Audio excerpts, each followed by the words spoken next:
Hey everyone, holiday movies are their own little holiday tradition, and they start earlier than you think. In fact, some of them are already here, like Lost and Found in Cleveland, which may not sound like a holiday film, but it definitely is. Some of these films end up surprising you in really good ways. Some of them just kind of blend into the background like holiday noise. You never really know what you're going to get until you watch. So let's figure out if this new comedy is an antique in the making or if it's just another cheap holiday knockoff. Based on a fictionalized version of the Antiques Roadshow, the movie kicks off with the country's most popular antique show, Lost and Found, coming to Cleveland, Ohio during the Christmas season. We get a look at the behind the scenes drama of the show as well as a peek into the lives of a few hopeful antique owners who bring their treasures in for an on-screen appraisal, hoping for a big score. The film really weaves together several storylines from a bunch of different characters who don't know each other, but they all intersect in surprising ways at the show. So you've seen lots of films with this particular structure, nothing new there, but it's familiar, it's fun. From the moment it begins, Lost and Found in Cleveland has the air of a light holiday film with a little bit of warmth, a little bit of laughter. If you're able to just kind of sit back with a mug of hot chocolate and popcorn, it delivers on that comforting vibe. As someone who enjoys these kind of quirky films about antiques, because have you looked around my room here? I found that angle especially appealing because there are absolutely some really, let's just say, unique people in the antiques world.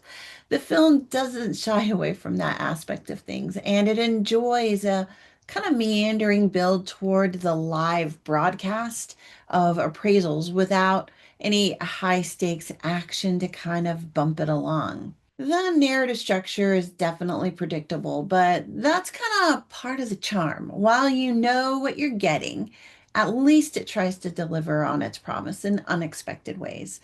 Some of the conflicts feel just a bit overplayed, but everyone in the film feels like a good fit for the story.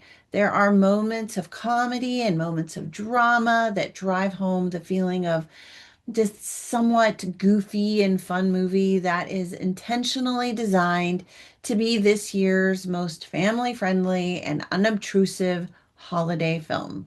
The ensemble cast includes Martin Sheen, Dennis Haysbert, June Squibb, Liza Wheel, John Lovitz, and the list goes on. There are so many recognizable faces in big and small parts throughout this film.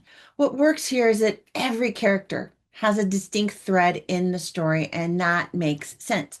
The mother and son storyline has an emotional weight that is kind of softly funny and kind of charming, though it does border on becoming just a little bit melodramatic. Another thread focuses on the struggles of a wife whose husband is suffering from dementia as his confusion pulls him back into memories of his time in the war. There is also a very Karen-like socialite mother who brings in some sharp, if not, I don't know, biting comic relief.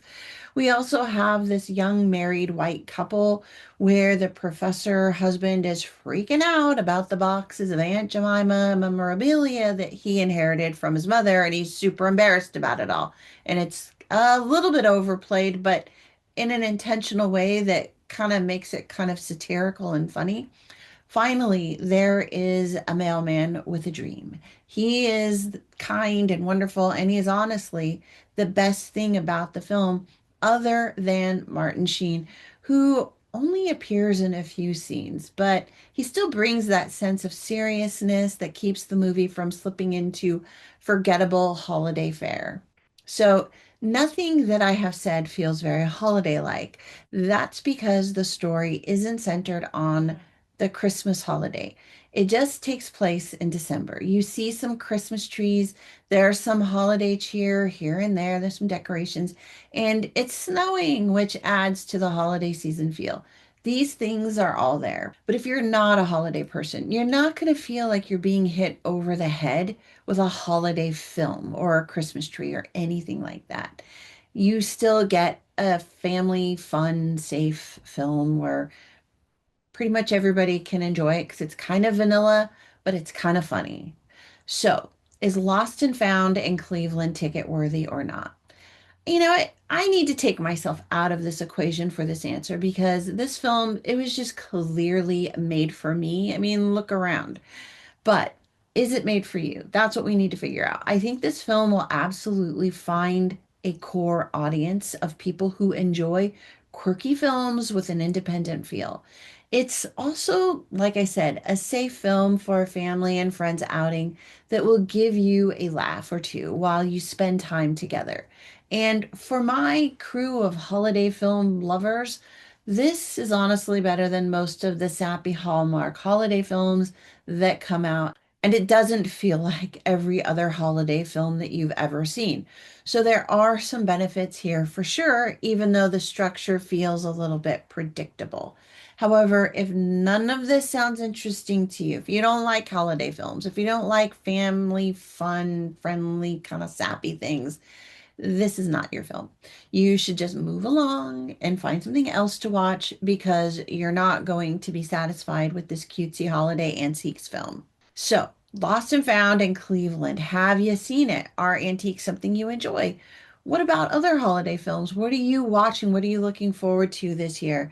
Or would you rather be digging out 10 feet of snow during a blizzard instead of watching a holiday film? I definitely want to know because not every film is for every person, but I'll admit that I enjoyed this one as a kickoff to my holiday season viewing. Thanks for being here, everybody. Please be sure to give this review a thumbs up, subscribe for more, and hey, why not check out one of these other reviews while you're here? Thanks again, everybody. Happy viewing, and I will see you all again soon. Bye for now.